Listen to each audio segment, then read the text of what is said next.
Hey, what's up guys? I'm Ellesmere and this is the Wings is Up video guide for patch 10.1.5. If you want to see the full guide, check out wingsisup.com. It has everything in this video plus a lot more. With this rework of Holy Paladin came a lot of new talents and skills, so let's go ahead and dive into that first. Initially, you're going to find that the class tree has really not changed very much. The majority of the rework occurred in the Spec tree. But first, I'll just go over the class tree talents and which ones are best to pick up. You'll see now that Blessing of Freedom is now baseline, which it was not previously. So we now get Lay on Hands, Freedom, and Aura of the Resolute, all for free. The first talent you're going to have to pick up is Hammer of Wrath. There is no reason to ever not take this. It's a core part of our kit, even if it's not really a button that we prioritize as much as we did before.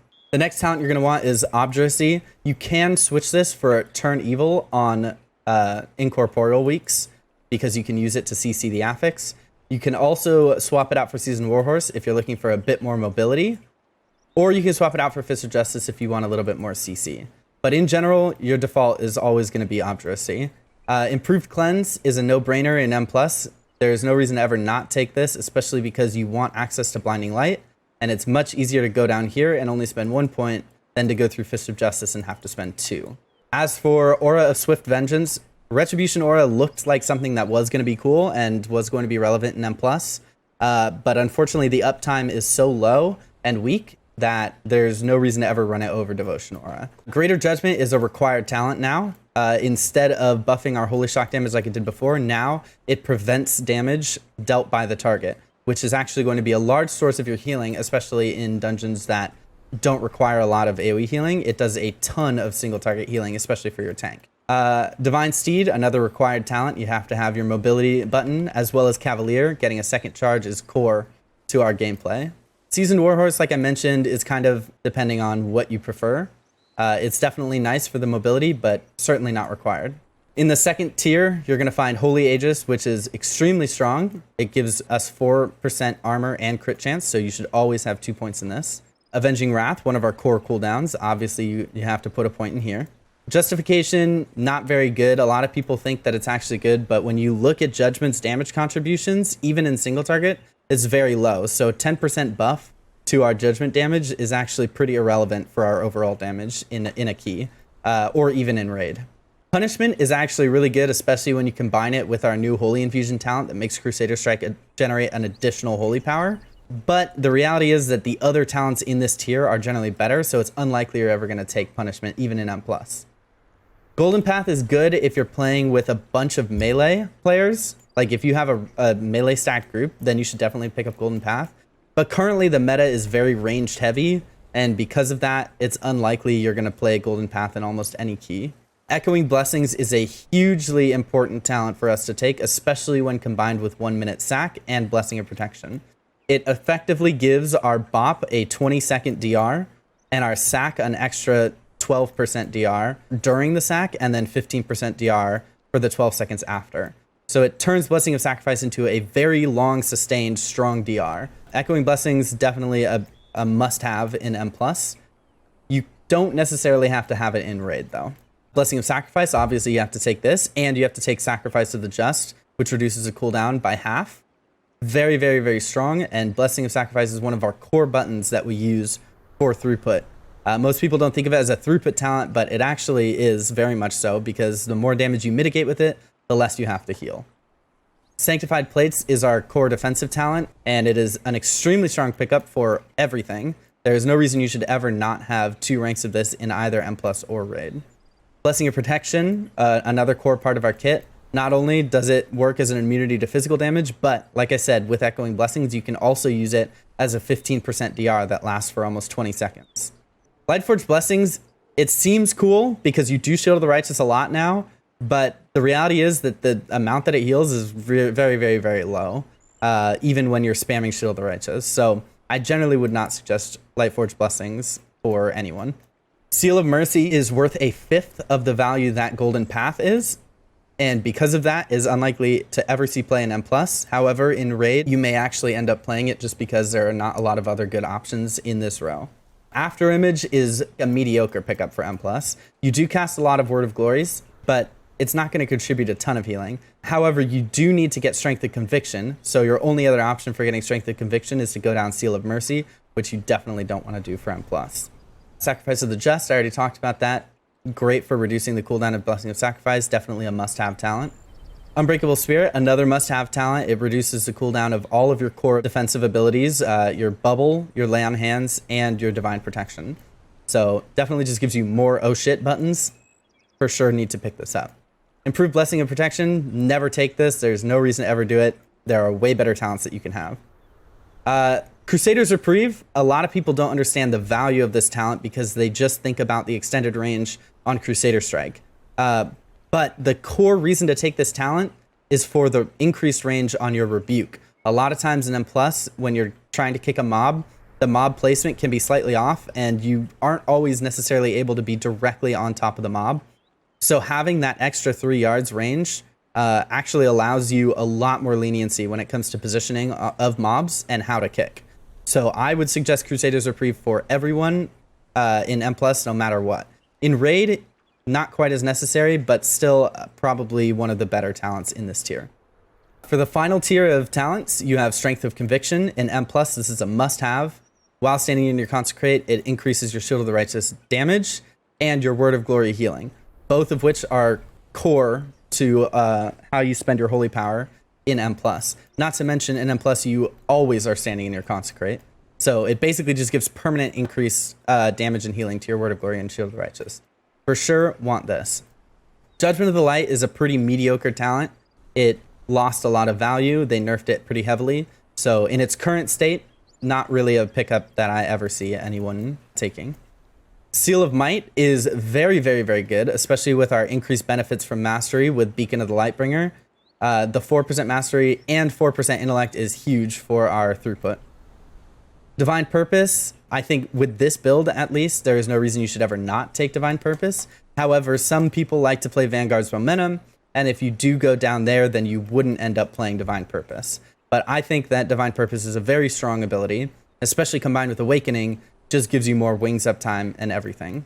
Seal of Alacrity, another very, very, very strong talent. No reason you should ever not take this. It gives you 4% haste and reduces the cooldown of Judgment. Incandescence and Touch of Light were both buffed. However, even with the extra Consecrates that we're getting from Righteous Judgment, they're really just not worth taking ever. Base Armor, not good. Never take this. It would be cool if it granted bonus armor to the person that you Word of Gloried, but it just grants it to yourself, so not very useful because we already just have so much armor baseline. Of Dusk and Dawn is definitely a required talent for everyone. There is no reason you should ever not take this. It is core to Holy Paladin, as well as its capstone, either Seal of Order or Fading Light. In Raid, you're going to want to take Fading Light. It's just going to do more throughput. In M+, you can take either. I've been finding that Seal of Order contributes more damage. However, Fading Light will give you more survivability. So you can kind of pick either depending on what you would prefer. Divine Toll, definitely have to have this talent. Divine Toll is one of our core cooldowns. It's going to spread our Holy Shocks, give us a lot more Glimmer damage and healing, and just give us huge on-demand AoE heals if we need it every minute or 45 seconds, depending on which capstone you take. In Raid, you should always take Divine Resonance because it's definitely the talent that gives the most throughput. However, in M+, as a solo healer, you're often going to find that Quicken Invocation is the better pickup. It just gives you more windows with Divine Toll, allows you to be more aggressive with it, as well as gives you more opportunities to use it as an AoE heal in healing intensive fights that have frequent damage patterns.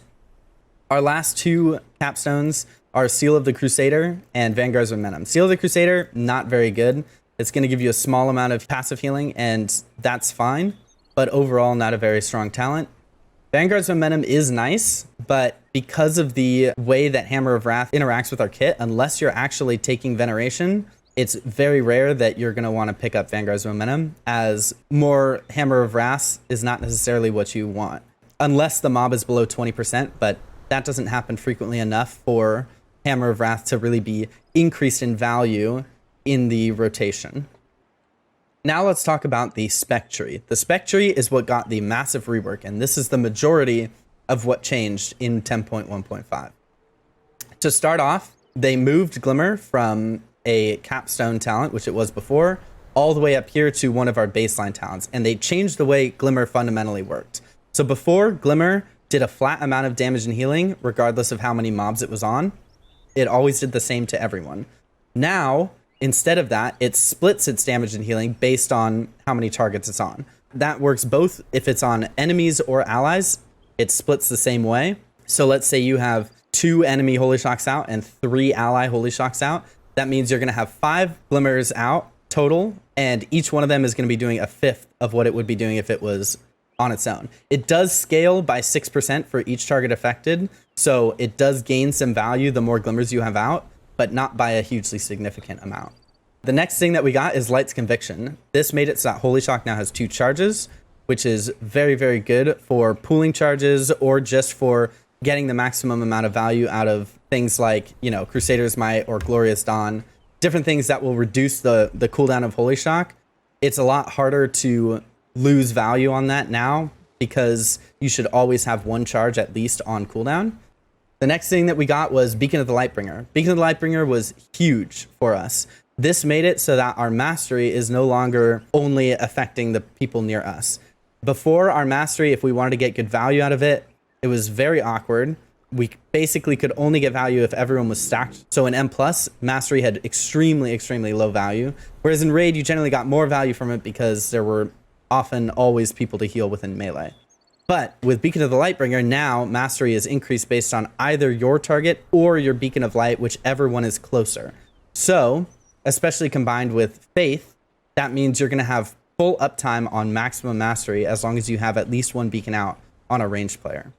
Our next talent is Moment of Compassion and Resplendent Light. This did not change. These were here before, and they are exactly the same as they are now. They basically are caster talents for Holy Light and Flash of Light. Tyrion's Devotion. This did exist before, but it was a lot weaker. Before, it was just Lay on Hands is reduced by 1 second per Holy Power spent. Now it's 1.5 seconds, and it restores 5% of your mana, which makes Lay on Hands a very, very strong oh shit button, and one that you can press much more often. Unending Light, this existed before. It still exists now. However, with Light of Dawn's nerf, you're going to find that you're basically never casting Light of Dawn in Mplus, and you're pretty rarely casting Word of Glory in Raid. So for that reason, it's unlikely to see a lot of play in either Mplus or Raid. 2 of our new talents is Awestruck and Holy Infusion. Awestruck is going to be the caster talent, where you opt for more critical strike healing from your Holy Shock, Holy Light, and Flash of Light. Holy Infusion is going to be what you default to in Mplus generally, as well as some of the less caster-heavy Raid builds, where Crusader Strike generates an additional Holy Power. This is going to give you a ton of Holy Power consistently. You're almost going to be swimming in Holy Power, but it's a good thing because we want to constantly be spending on Shield of the Righteous in Mplus and Word of Glory. So it just gives you more powerful abilities more frequently. Divine Favor existed before. It got its cooldown reduced by 15 seconds, but in addition, there is a new talent in this node called Hand of Divinity.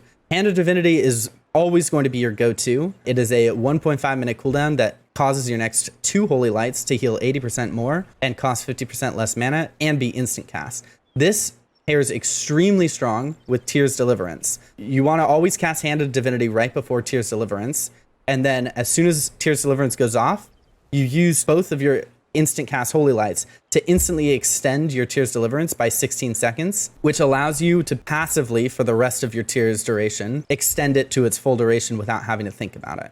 Hand of Divinity, definitely the go-to in this node. Glistening Radiance is very, very strong. It gives you a chance to trigger Glimmer's healing and damage anytime that you spend Holy Power, and Glimmer healing damage is a huge part of how to min-max Holy Paladin's throughput. Unwavering Spirit and Protection of Tyr were here before. Neither of them are very good now. They weren't very good before. So it's unlikely that you ever take them unless you're specifically trying to counter a mechanic that is 2.5 minutes apart and you need Aura Mastery up sooner. Imbued Infusions is a very strong talent because every build now consumes Infusions of Light. Infusion of Light before only worked if you were using Holy Light or Flash of Light, but now it also works with Judgment. And because of that, every build is going to be consuming Infusions of Light, which means Imbued Infusions will now have relevance to every build. Light of the Martyr used to be a talent that we relied upon a lot, but the spell really just doesn't do much for us in current Holy Paladin's kit, unless you're running the Maraud's build, and the Maraud's build just isn't competitive right now in any way, shape, or form. The next two talents introduced in 1.5 was Illumination and Blessed Focus. Blessed Focus, in theory, it's kind of a cool talent, but in practice, it really just isn't very good. Its only real niche use is if you're parsing in raid on single target boss damage. Outside of that, there's really no reason you should ever take Blessed Focus unless you're playing a build that doesn't run Daybreak, and Daybreak is just too strong to ever not be run right now. So no reason to ever not run it. Illumination is definitely the go-to here. It allows Glimmer of Light to affect up to 5 additional targets, which means you can have a total of 8 targets affected by Glimmer, which is just going to make your Daybreak and your Divine Toll windows a lot stronger. Saved by the Light was buffed, but in reality, it still just doesn't do very much. So unless you have a very specific reason for running it to prevent one-shots of certain 1 minute apart abilities, there's no reason to ever pick this up. Light's Hammer and Holy Prism, these are the core abilities behind the Aberrus tier set. And I will get more into that later on in this video. If you want the short version of it, Light's Hammer should be your default in Raid, and Holy Prism should be your default in Mplus. Power of the Silver Hand is better than it was for the non-casting build because now it is affected by Judgment. But the reality is that A, you have to take one of these two talents, which are not very good, in order to get it, and B, it's just not a very good talent in general. It makes a random Holy Shock super strong, but the proc rate isn't enough, and generally most of this talent just goes into overhealing. Light's Protection is one of the biggest things that they added for Holy Paladin in this tier, and it is a huge part of min-maxing our Glimmers. Basically, your allies with Glimmer of Light are going to take 16% reduced damage, split evenly among them. Let's say I have 3 enemy Glimmers out, but only 1 ally Glimmer out. That 1 ally Glimmer out is going to DR that player by 16%. If I have multiple ally Glimmers out, it's going to split that DR between them. So a huge part of min-maxing your Glimmer is making sure that you are DRing the right people, are thinking about, do I want to pop my Daybreak in order to clear my Glimmers so I can put DR on just one person if they're about to take a big hit? There's a lot of min-maxing that goes into Light's Protection that is going to really separate good HPALs from great HPALs. Overflowing Light is a very, very strong talent. It basically makes it so that your Glimmer of Light's overhealing is still useful because it turns into a shield. In general, it's going to be a very strong way of increasing people's effective health and still getting value out of Glimmer even when it's on somebody at max HP. Shining Righteousness is one of my favorite talents added in this patch. What it basically did was make it so that our Shield of the Righteous does single target damage as well as AoE damage. Before, it really wasn't worth pressing in single target because it did very little single target damage. It just did a generic amount of AoE. But now with Shining Righteousness, it deals significantly increased damage to the first target struck, which means that you can now deal prio damage with Shield of the Righteous. Additionally, every 5 Shield of the Righteous, you get a free Word of Glory or Light of Dawn that costs no holy power. So that makes it so that you still get healing value even when using Shield of the Righteous. Divine Revelations is a decent pickup for caster builds, but there's no reason to ever play it in non-caster builds, as our mana efficiency is already extremely strong. Commanding Light is a standard talent that every build should run. It just increases the beacon transfer by an additional 10%. Righteous Judgment is the strongest damage talent that we have. Righteous Judgment makes it so that Judgment is now your #1 priority for casting in AoE damage situations. So in Mplus, Judgment should be your go-to button whenever you want AoE.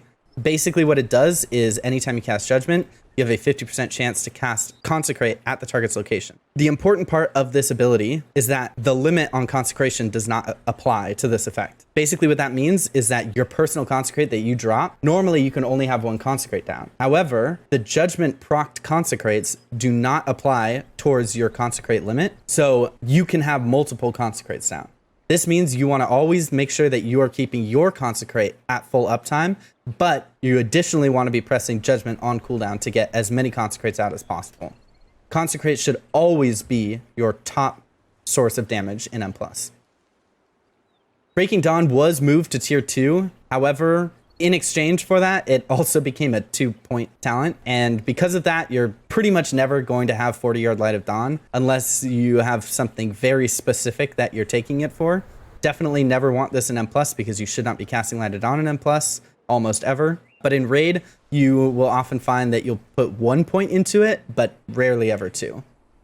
Tower of Radiance got a big upgrade and is definitely a talent that you'll want for caster builds, but if you're not playing any caster builds, there's no real reason to take it. Basically, it just makes it so that you have a chance to generate holy power based on the target's health if they don't have a beacon, and if they do have a beacon, then it generates a holy power.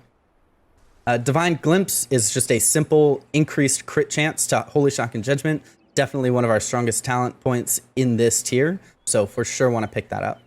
Untempered Dedication, again, this is just down this side of Maraud's builds. You would only ever take this if you were playing Marauds, and you should really never be playing Marauds currently.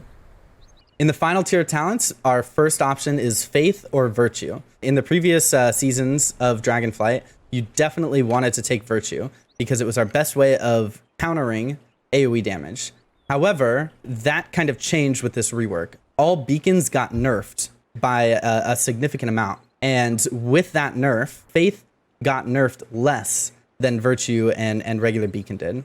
Additionally to that, Beacon of the Lightbringer has brought a lot more value to Faith because Faith will give you 100% uptime on your mastery benefit on your range, whereas Virtue will only give you 50% uptime, assuming that you're pressing Virtue on cooldown. Another thing that they did with Virtue was they increased the mana cost by double. So that mana cost and the GCD burden of Virtue are actually much more impactful now because they nerfed beacons. So because they took throughput away from beacons and placed more throughput into our baseline GCDs, our core kit, that increases the value of our GCDs and decreases the value of beacons. So the GCD burden of Virtue is increased this patch. Additionally, the mana cost was doubled, but in exchange, they made it so that beacon now applies to 5 players. However, you would think that that's actually good for Mplus, but the way Virtue works, in order to get maximum value out of it, is you always want to be casting on a player without Virtue. So in Mplus, Virtue now, because it goes on 5 players, you can't ever cast on someone without Virtue. Effectively, we don't actually gain any throughput from Virtue, assuming that you were good about using your healing on the person without Virtue in the previous patch. This change increased the mana costs, increased the burden of the GCD, and decreased the value of Virtue just numerically, in exchange for increasing the target count by 1, effectively giving it an increased, like making it more valuable. But in Mplus, you can't get that extra value because there's only 5 players, and you need 6 players to capitalize on the full increased value of Virtue. So for all those reasons, Faith is definitely now the meta in Mplus.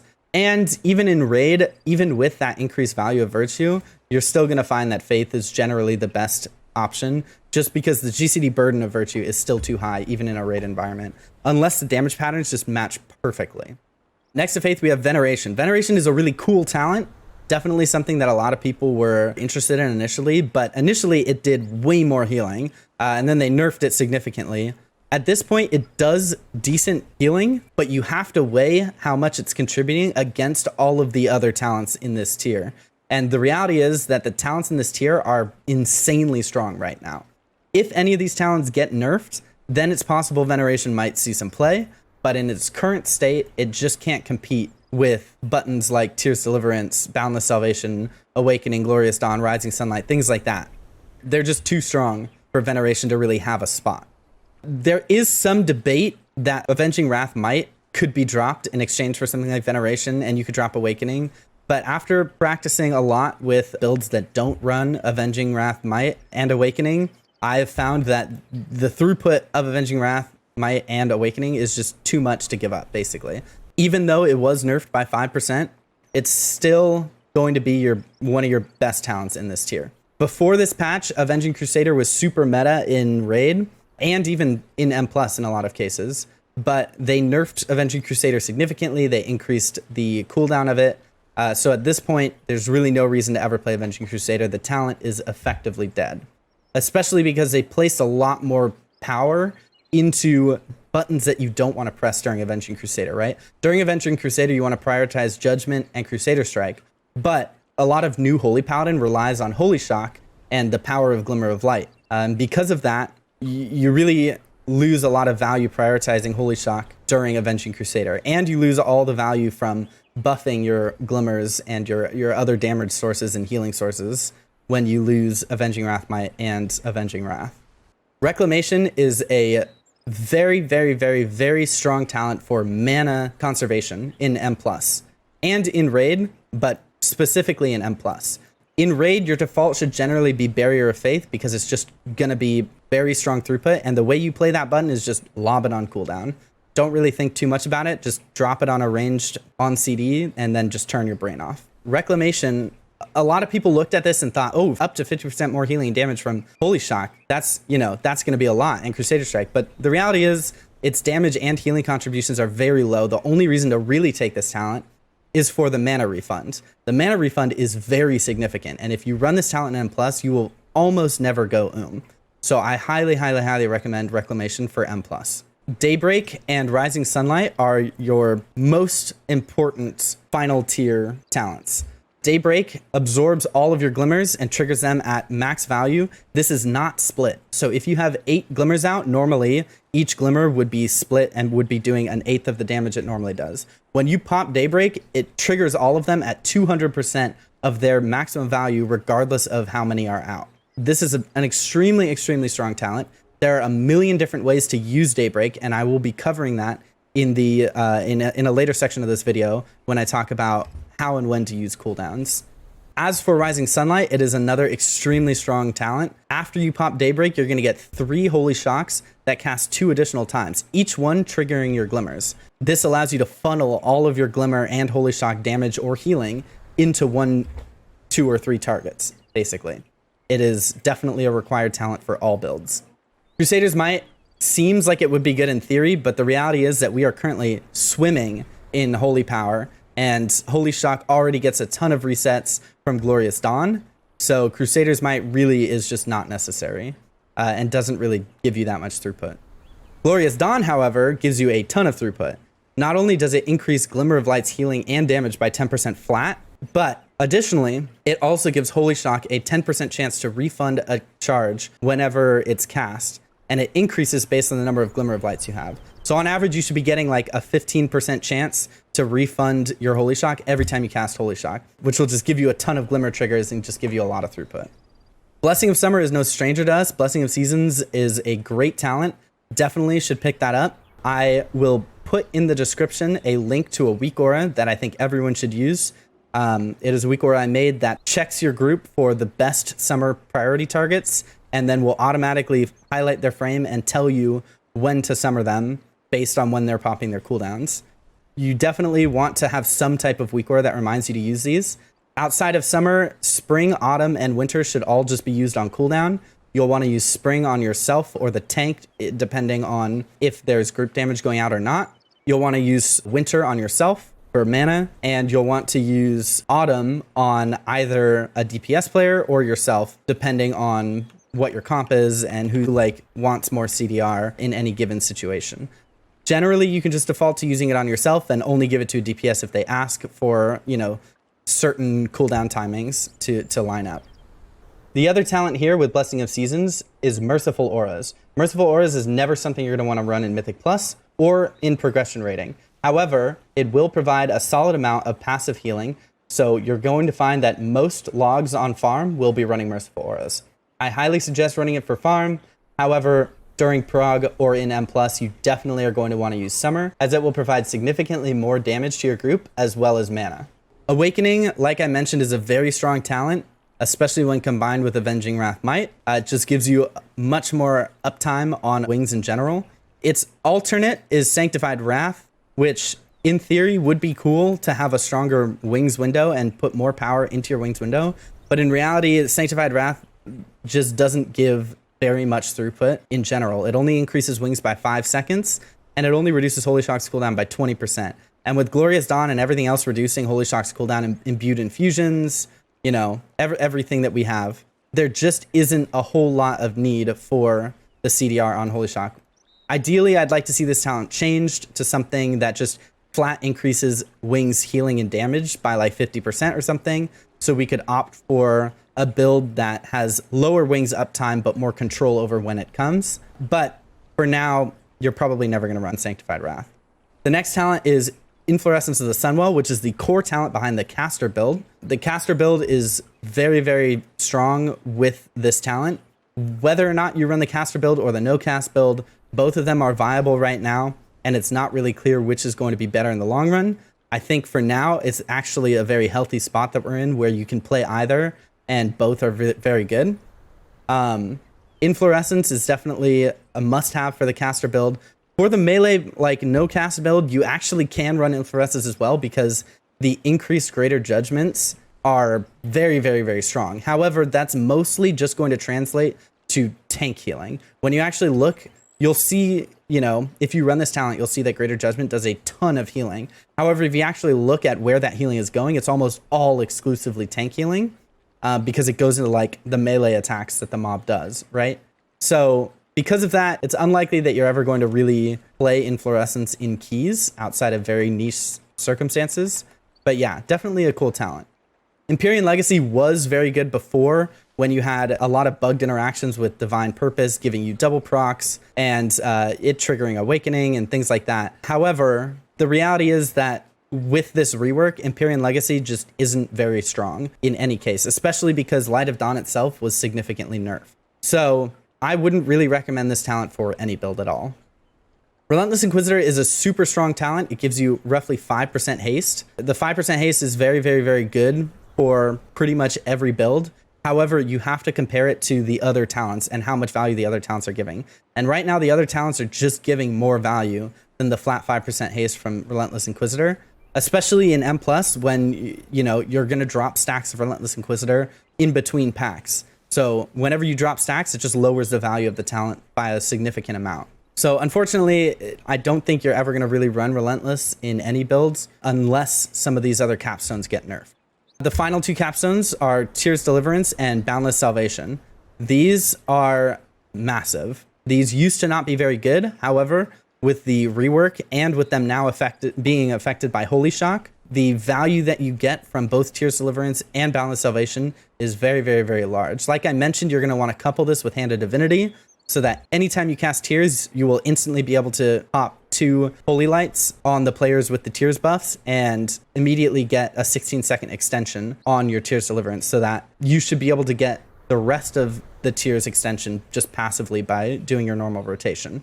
Because Tears Deliverance has such a high uptime, if you get the max extension, it's going to have a full 1 minute uptime and it's only a 1.5 minute cooldown.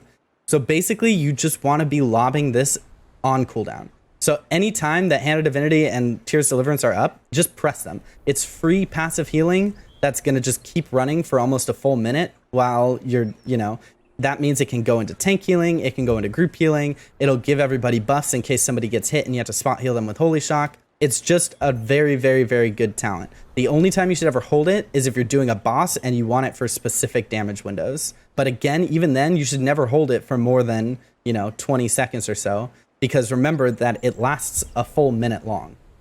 That should cover all the talents. Now I'd like to talk about the Mythic Plus build. So the Mythic Plus build that I run actually involves no casting. This is a bit different from the builds that you're going to see on other guides. Because I don't run Divine Revelations, Tower of Radiance, or Inflorescence of the Sunwell, there is essentially zero casting happening in this build outside of using Holy Lights with your Hand of Divinity proc right before Tears Deliverance. This build doesn't exactly AoE heal in the traditional sense, the way that we used to with Virtue. Instead, this build focuses on triage healing, which is basically using single target healing on the player with the lowest health. When you combine this with your beacons, even your single target heals will be doing a lot of AoE healing. Your traditional AoE heal is going to be Holy Prism, so make sure that you're pressing Holy Prism as much as possible whenever you need AoE healing. Outside of that, most of your other AoE heals are going to be coming from your cooldowns.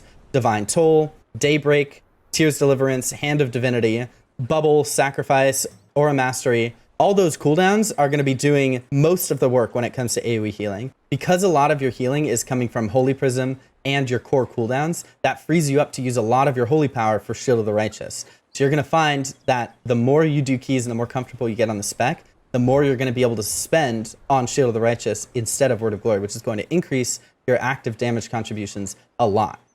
For your cooldowns with this build, you basically want to send Wings on cooldown, you want to send Hand of Divinity and Tears on cooldown, because they're all going to have so much uptime if you're just pressing them a lot, which means that you need to be very careful with how you use Divine Toll and Daybreak. Now, being careful does not mean not pressing them. Divine Toll and Daybreak are some of your most important buttons to press. However, it does mean that you need to think ahead and be aware of the damage that's incoming within the next minute. Divine Toll is on a 45-second cooldown with Quicken Invocation, so you can press that a lot, and you should. However, make sure that you aren't left out in the cold with nothing to press when the AoE damage hits. Daybreak is just as important as Divine Toll to press, and I'm going to talk about the min-maxing of Daybreak in a later section of this video. But keep in mind that with this build, you should be pressing all of your cooldowns as much as possible. We have so many buttons to press that it's very rare that you should go more than 20 seconds in this build without having a cooldown active or pressing a cooldown. Rotationally, this build is pretty simple. You're going to want to keep your Consecrate down at all times, use Judgment on cooldown as much as possible. Because of Righteous Judgment, that definitely makes it our #1 priority in AoE damage. Make sure you press Holy Prism on cooldown for AoE healing, or for spot healing, or for damage if you know that you're not going to need the healing from Holy Prism in the next 10 or 15 seconds. As for Holy Power generation, you want to make sure that you always have at least one charge of Holy Shock on cooldown, you're pressing Crusader Strike on cooldown, and you're dumping your Holy Power mostly into Shield of the Righteous, or on Word of Glory if you really need the spot healing. And your last priority in this build is going to be Hammer of Wrath, as it just doesn't provide anywhere near the value that all of our other Holy Power generators provide. Your most powerful utility buttons in this kit are definitely Kick. Our Rebuke has a 15-second cooldown, and kicking spells will mitigate infinitely more damage for your group than any button that you could press healing-wise. Additionally, we have Blinding Light, which should be used frequently to AoE stop dangerous spells, and Hammer of Justice, which should be used for single target stuns on dangerous abilities, or if your tank needs a brief reprieve from getting his ass kicked. The key to this build in Mplus is managing your Glimmer of Light. Glimmer of Light is one of our most powerful buttons that we have in this spec, and knowing how to min-max your Glimmers is really going to set you apart from other Holy Paladins. Remember that with Glimmer, it splits its damage and healing. It also provides split DR based on how many allies it's on, and its overhealing provides an absorb. All three of these combined makes Glimmer something that you should really be working on min-maxing and not just ignore. Make sure that you're tracking Glimmer on both party frames and nameplates, and you want to use Daybreak very frequently to help reset and control your Glimmers. I'll talk about how to min-max Daybreak more in the how to use your cooldowns section coming up in this video. Alright, the other build I want to talk about is the Raid build. This build, similar to the Mplus build, is also going to be a no-cast build, so you're not really ever going to cast Flash of Light or Holy Light. This is a bit different from builds that you'll see in other guides, however the performance of it has been similar, if not better, in most of the cases that I've found. The playstyle of this build is actually extremely similar to the Mplus playstyle. The main difference is that you never spend Holy Power on Shield of the Righteous. You mostly spend Holy Power on Light of Dawn. And then you only use Word of Glory if someone needs spot healing or if there's only 1 or 2 people injured in the raid at the time. Your cooldown usage is going to be very similar. You always want to press Hand of Divinity before Tears. You want to press both of those basically on cooldown anytime there's damage going out. And then you just use Wings, Divine Toll, Daybreak, etc. whenever major damage events occur. This build does utilize one other button that the Mplus build does not, and that is Barrier of Faith. For this ability, you basically just want to press it on cooldown. There's not much to it. Don't think about it. Don't do anything. Just press it on cooldown and leave it alone. This build also uses Light's Hammer instead of Holy Prism. For Light's Hammer, all you want to do is just press it on cooldown. Make sure you're placing it on a large clump of players, typically in melee, so that it can also do damage to the boss.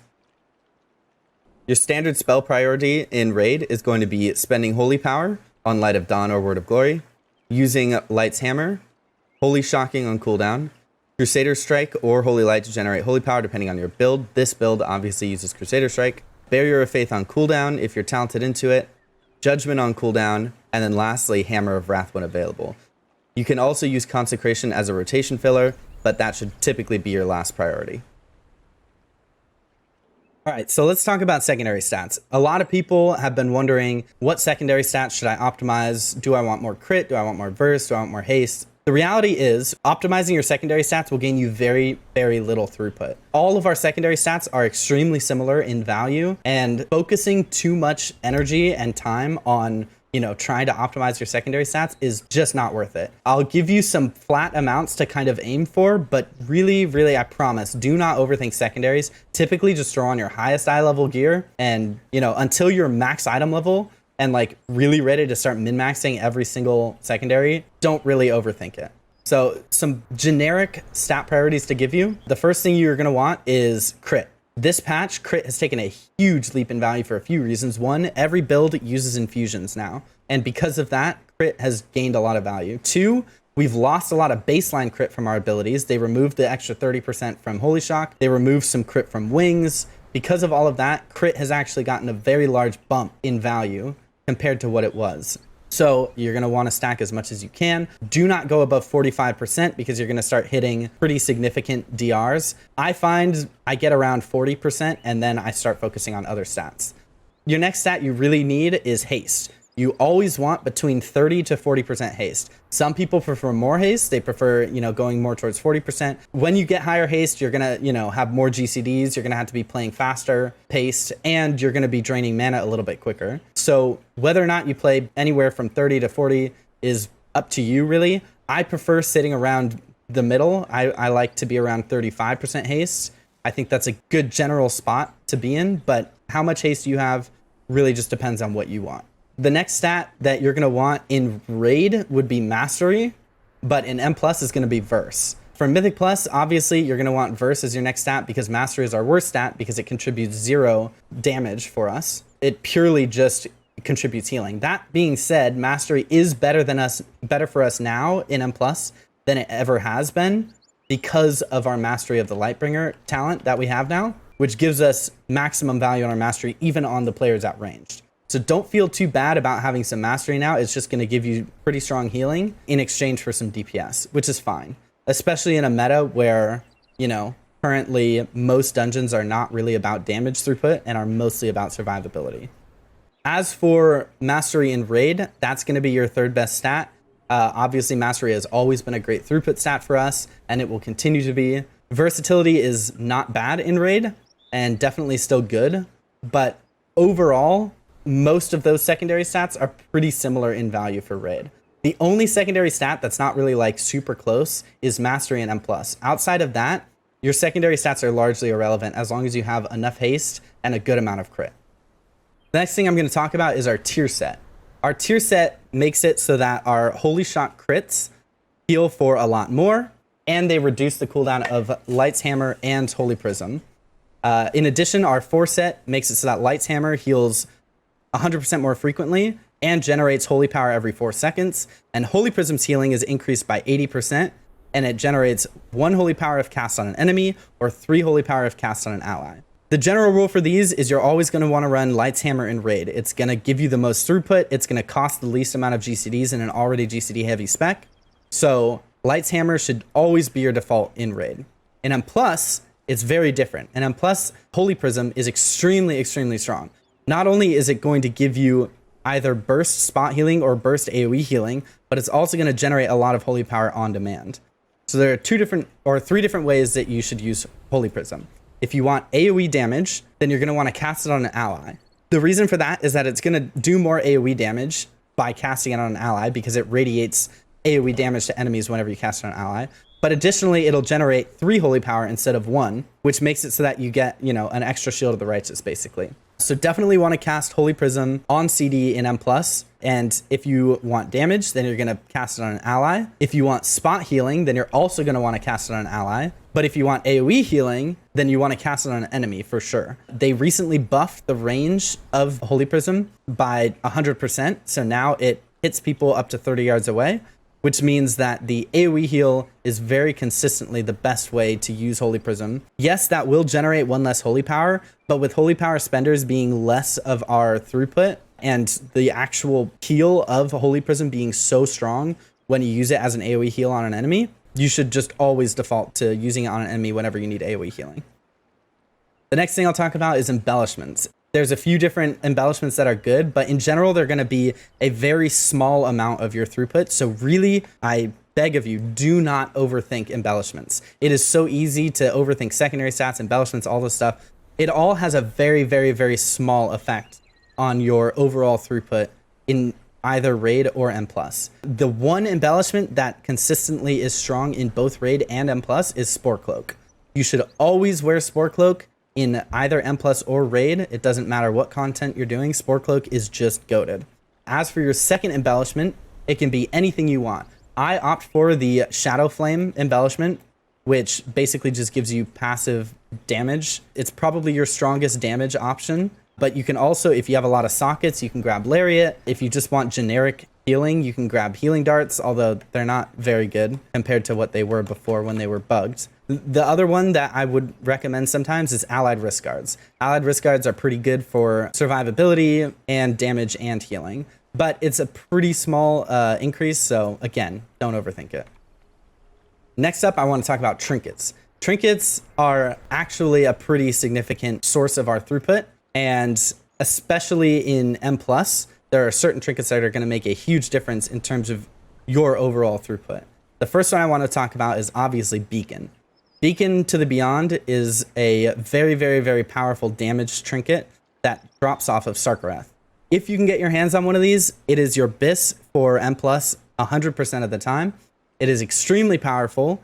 Yes, it gives you mastery, but the amount of damage that it contributes is very, very, very high throughout a key, and it can be used as heavy priority damage or AoE damage, depending on what you want. Keep in mind that trinkets do scale with Wings crit. They do not scale with Wings damage, but they do scale with the critical strike that you get from Wings. So if you can use Beacon during Wings, you always should, because it'll give you 15% more chance to crit with your Beacon.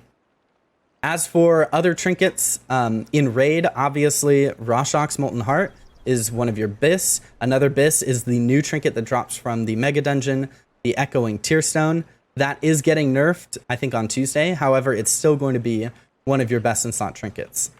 Your best in slot in Mplus after Beacon is going to be Ominous Chromatic Essence or Screaming Black Dragon Scale, both of which are essentially just stat sticks, but they're very, very strong. Initially, you used to want to use Rorschach's in Mplus, but because we're getting so much mana back from Reclamation, Daybreak, Tyrion's Devotion, all these different sources, you know, Blessing of Winter, all these different things are going to be very significant sources of mana regen. And so the necessity of Rorschach's mana-wise is no longer really a thing in M+. And because of that, it lost a lot of value. You can still run Rorschach's in M+, and it's not bad, but you're definitely going to see more value from Ominous Chromatic Essence or Screaming Black Dragon Scale, both of which will just contribute more overall throughput and give you just more stats.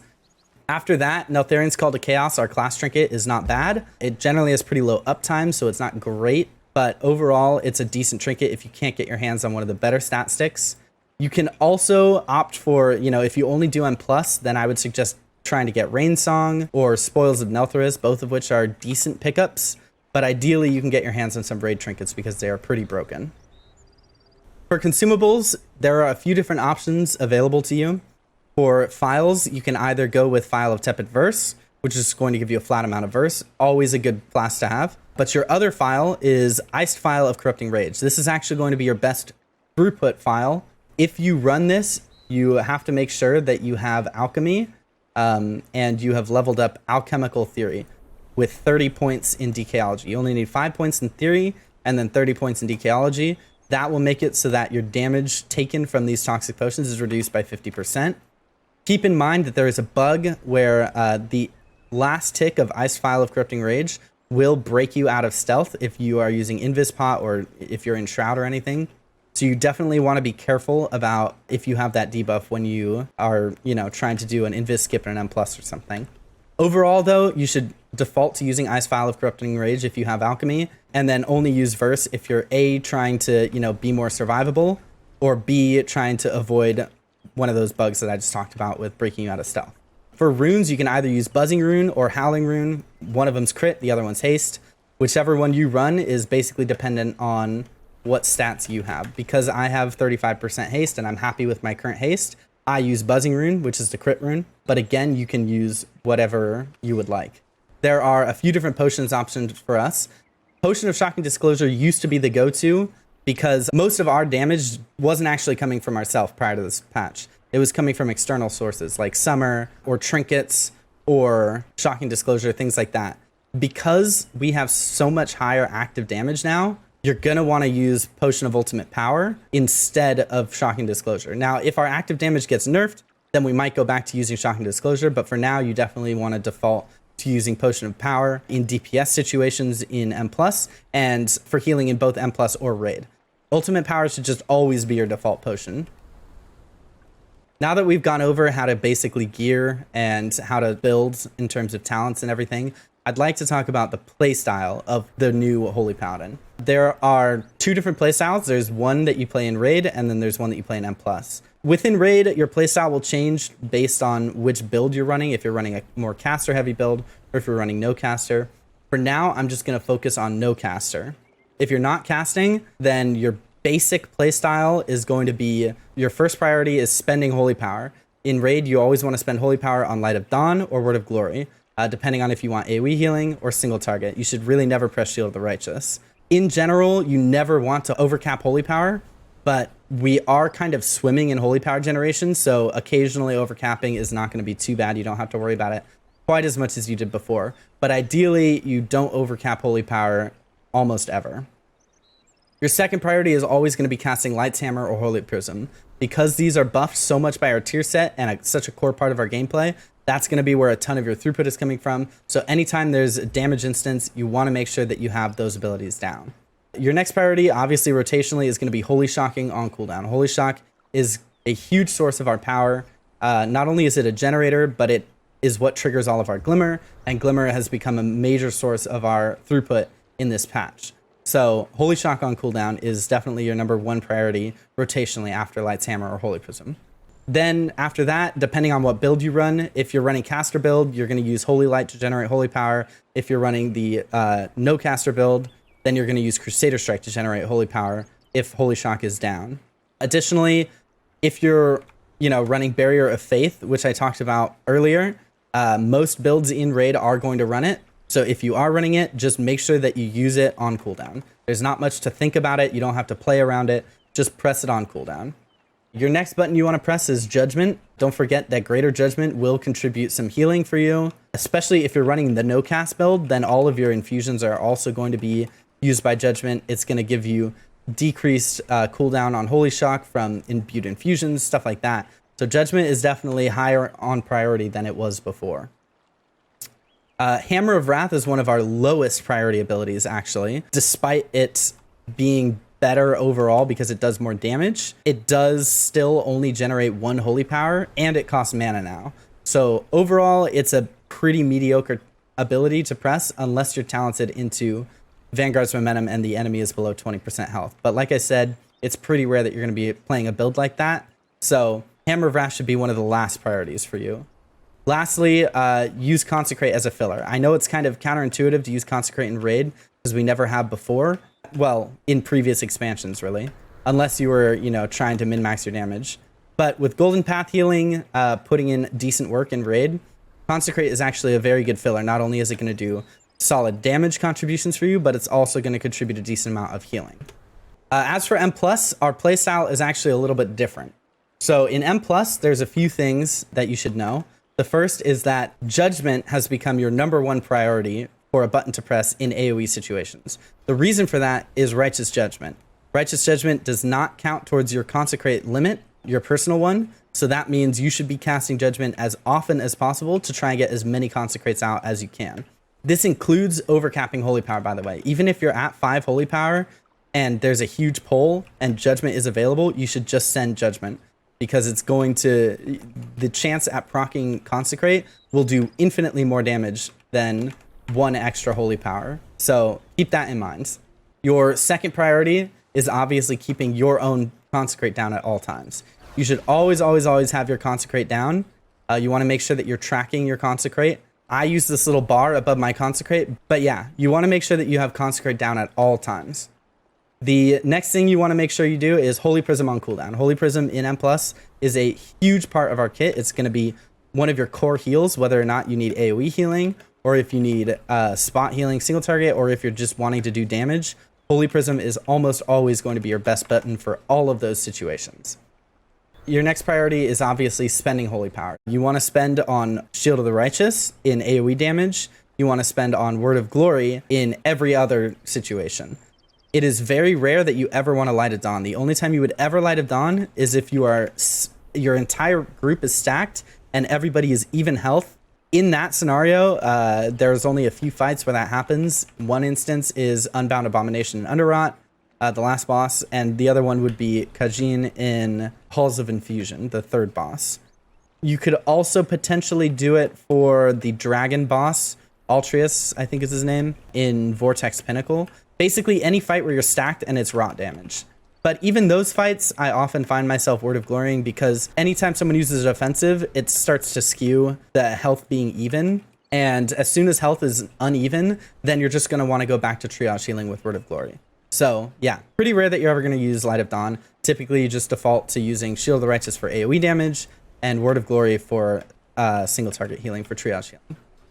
After that, your most important button is Holy Shock. Obviously, you want to be pressing Holy Shock on cooldown, triggering your glimmers and everything. It is definitely our most powerful generator and should be used as often as possible. Crusader Strike is the next priority. Because we run Holy Infusion, it generates 2 holy power. So it's very, very, very good for AoE damage because it just gives you twice as many Shield of the Righteouses as any other generator would. Hammer of Wrath is lower priority because, again, it only generates 1 holy power. So typically, Hammer of Wrath should only be used as your last button. And then finally, just recasting Consecrate as a rotation filler. If you find that all of your other abilities are on cooldown and, you know, your Consecrate 7-second cooldown is available, but you still have 5 seconds left on your Consecrate, just recast Consecrate. Because then it'll, you know, not only will you fill a GCD, but then you'll also, you know, not have to refresh your next Consecrate when your other abilities are available.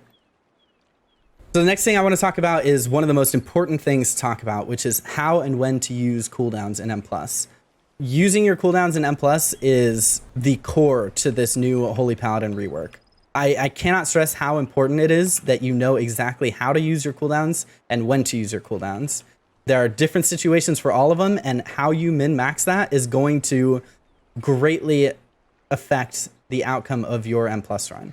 We have a lot of cooldowns now available to us. Before, we only really had Wings, Divine Toll, and that was pretty much it. Now we have Wings, Divine Toll, Daybreak, Hand of Divinity, Tears. We have so many throughput cooldowns available to us. It can feel really overwhelming. So I'm going to try and break it down as easy as I can. The first thing I want to talk about is Wings. Wings has always been like the staple of Holy Paladin. It's been like the big cooldown that Holy Paladin has. And you know, people often would like hold it for damage events or whatever it might happen. But the reality is that now, the way Holy Paladin works currently, they have watered down Wings to the point where it's only 15%, which is half of what it was in early seasons of Shadowlands. So overall, Wings is a much lighter version of what it used to be. And because of that, you don't really need to worry about holding it anymore. It's now something that you should pretty much just press on CD, especially because we have so many other buttons to handle AoE damage or incoming damage on your group that you don't really need to worry about holding it for healing. So in general, just press Wings on cooldown and don't really overthink it. As for Divine Toll, obviously Divine Toll is our next most core button. Divine Toll is super, super versatile. There's a ton of different ways you can use Divine Toll, whether or not you want to use it on enemies for damage or allies for healing. It's also on an extremely short cooldown with Quickened Invocation, and with Divine Resonance just gives you a lot of throughput with the extra Holy Shocks afterwards. So overall, it's a button that you should be pressing very, very, very frequently, and often trying to press with Wings as well, because you want to try and buff your biggest throughput windows as much as possible. So it's not bad to group Wings and Divine Toll, and in fact, I often recommend it. But remember, you're going to get a lot more Divine Tolls than Wings. So generally don't like hold your Divine Toll for Wings. Just press it as much as you can, unless you're saving it for a specific damage event. The next ability I want to talk about, though, is the one that interacts a lot with Divine Toll, which is Daybreak. It's not really complex, but min-maxing Daybreak and how you use it is going to be one of the biggest differences between good HPALs and great HPALs. Daybreak is basically how you're going to min-max all of your Glimmer throughput. So keep in mind that Glimmer splits its damage and healing evenly based on the number of targets affected by it, right? So a lot of current HPAL is about knowing who has Glimmer and controlling how you apply your Glimmers. Who has Glimmer is more important than it ever has been. Between Light's protection, overflowing light, and the fact that Glimmer splits, all of these talents make it so that your Glimmer throughput is going to be highly dependent based on who it's on. So Daybreak allows you to be a little bit more carefree with who it's on, and then you can pop it to clear your Glimmers and then use that and your Rising Sunlight afterwards to basically funnel all of your Glimmer damage and healing into priority targets. So one thing I hear a lot is that players think that you should spread your Glimmers first, then pop Daybreak, and then Divine Toll in order to spend your Rising Sunlight procs on Glimmers while Glimmer is out on 5 or 6 targets, you know? But something to keep in mind is that that's actually often a bad idea. First off, it's not generally a good plan to sit there and try and, like, you know, spend 20 seconds spreading Glimmer before you pop your cooldowns. Our cooldowns are on such short, like, CDs that you should really just be pressing them as often as you can. And a lot of the times, if you wait too long, you're just going to find that your Divine Toll and your Daybreak are going into mobs at 10% health or something. So pre-spreading Glimmers is not really as good as you think it is. And will often actually lead to other problems too. The other problems that I'm referring to is if you Daybreak before you Divine Toll, your Divine Toll Glimmers are going to go on completely random targets. And because of that, it's going to make it so that your Glimmer throughput is basically being randomized. Especially if, let's say you're fighting a boss, right? And you pop your Daybreak and then you Divine Toll. Now your Divine Toll is on 4 allies and 1 enemy. So the enemy, let's say you're just trying to do boss damage. Now the enemy is taking 1/5 of the damage he would normally be taking for every single Glimmer that you put on him. So all of your empowered Daybreak procs on your Holy Shock are basically dealing 1/5 of the value that they would be if you had Divine Tolled before you Daybreak. So oftentimes it's best to Divine Toll first and then use Daybreak to basically pop all of those Glimmers at max value, and then use your Rising Sunlight to funnel all of your Glimmer healing and damage into the targets that you really care about. That means not only are you going to be doing more priority damage, but you also have the ability to do more priority healing. There's very little downsides to popping Divine Toll before Daybreak, but there are a lot of downsides to popping Daybreak before Divine Toll. So keep in mind exactly how you're using your Daybreak, and make sure that you're not losing a ton of value on your Rising Sunlight procs after Daybreak by, you know, using Divine Toll afterwards. Sometimes it is a good idea to, you know, if you're going for like pure AoE damage, and let's say your Divine Toll and Daybreak are on cooldown for like 15 seconds going to a pack, sometimes if you can get enough Holy Shocks out before they come off cooldown, and then all you care about is doing AoE damage, then yes, it would be a better idea to pop Daybreak first, then Divine Toll, and then put out your Rising Sunlight Holy Shocks. But I find that happens pretty rarely, and most of the time, it's better to Divine Toll first. Additionally, something you're probably going to want to do on any healing intensive fights is you have to keep in mind that Divine Toll is a huge heal, but so is Rising Sunlight. Both of them are really big heals. So a lot of times in AoE fights, you're actually going to want to stagger them pretty significantly, where, you know, let's say each damage event is, you know, 15, 20 seconds apart. You're going to want to Divine Toll 1 and then wait 20 seconds, use your Daybreak for the next damage event, wait another 20 seconds, and then use your empowered Holy Shocks afterwards, because Rising Sunlight lasts 30 seconds. So your triple empowered Holy Shocks are actually extremely strong for throughput. It is pretty much better than Divine Toll in a lot of cases. So each one of those things, both your Divine Toll, your Daybreak, and then your Rising Sunlights, can all be used staggered to cover like a 40-second window of damage events. So it's very strong. You just need to keep in mind how you want to use Daybreak and make sure that you're really min-maxing both Daybreak and Rising Sunlight.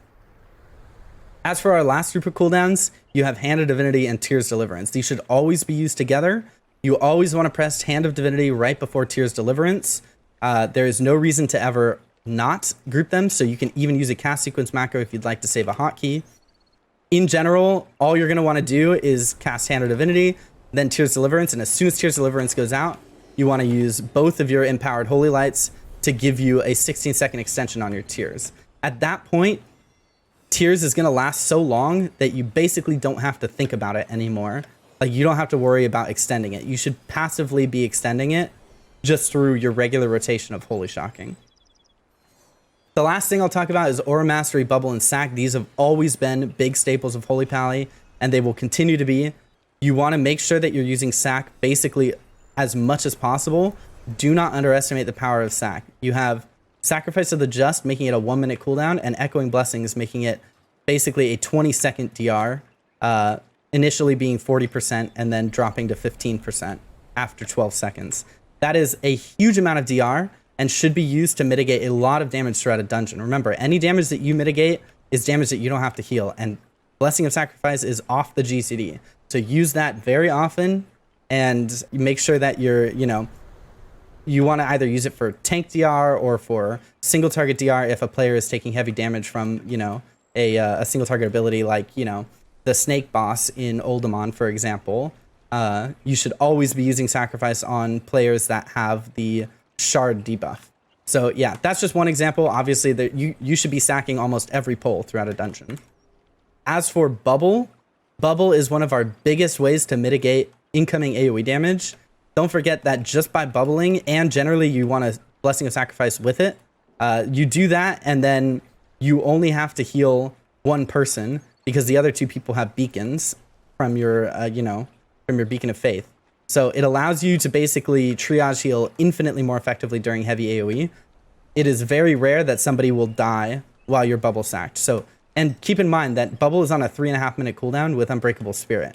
So you should be able to use that combo very frequently. Don't just hold Bubble throughout an entire dungeon for actual emergencies. You want to be pretty aggressively using it to mitigate incoming AoE. Lastly is Aura Mastery. Aura Mastery only gives your group 12% DR total when you press it. So it's not a hugely impactful CD. However, it is good for preventing one-shots. And it's also good for, preemptive healing. So if you know that damage is coming out and the group is like relatively topped, you can press it just to mitigate some of the incoming damage. But you should never press it reactionarily. If the damage has already gone out, do not press Aura Mastery. The next thing I want to talk about is how to min-max your damage in Mplus. Basically, most of your damage in Mplus comes from Judgment, Consecrate, Shield of the Righteous, and Holy Shock. The most important thing for you to do is to keep Consecrate down at all times. So you want to make sure that you always prioritize keeping Consecrate down. Your personal Consecrate.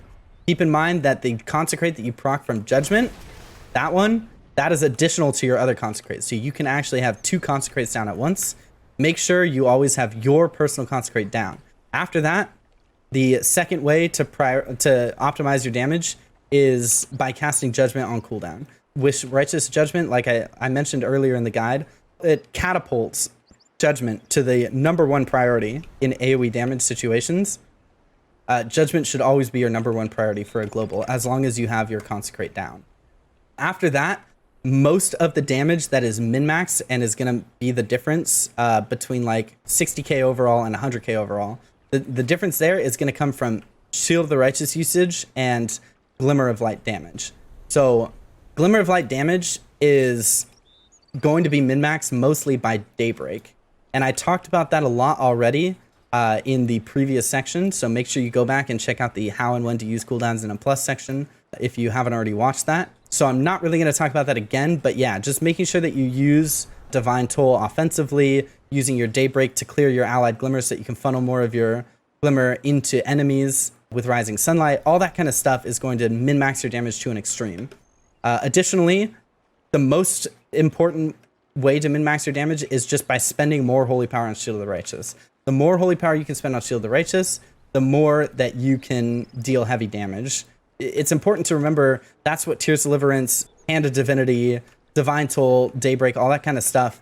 And then obviously Holy Prism. Like Holy Prism, Hand of Divinity, and Tears Deliverance are your 3 best ways to keep your group healed while being able to focus on DPS. Then after that, you're going to want to start using stuff like Divine Toll or Daybreak. You can spread some friendly glimmers and then pop them and then go back to, you know, focusing on DPS after the group is topped from your Daybreak. Things like that. There's a lot of different ways to min-max your healing throughput while still dealing heavy damage. Next, we're going to talk about who to Beacon of Light / Faith. Basically, both in Raid and Mplus, the answer is pretty simple. You always want to have your beacons out on your squishiest range DPS. That's going to be hunters, evokers, priests, specs like that. Which players you put it on can kind of depend on a few different factors. One thing that you may want to do when trying to figure out who you want to have beacons is if you go into Warcraft logs, which I will pull up right now, and you go into damage taken, you can click on something called EHRPS. When you click on that, it's going to show you the players that took the most damage that required healing, basically. And generally speaking, the top 2 players on that list are the ones that you should beacon. All right, that's going to be it for this guide. I appreciate you guys sticking through it. For those of you that made it all the way to the end. I know I said it was going to be brief. That was a complete and total lie. That was very long. But if you guys have any other questions that weren't answered, feel free to hit me up in the comment section or check out wingsup.com for the full guide, which now that I think about it, I kind of addressed most of the guide in this video.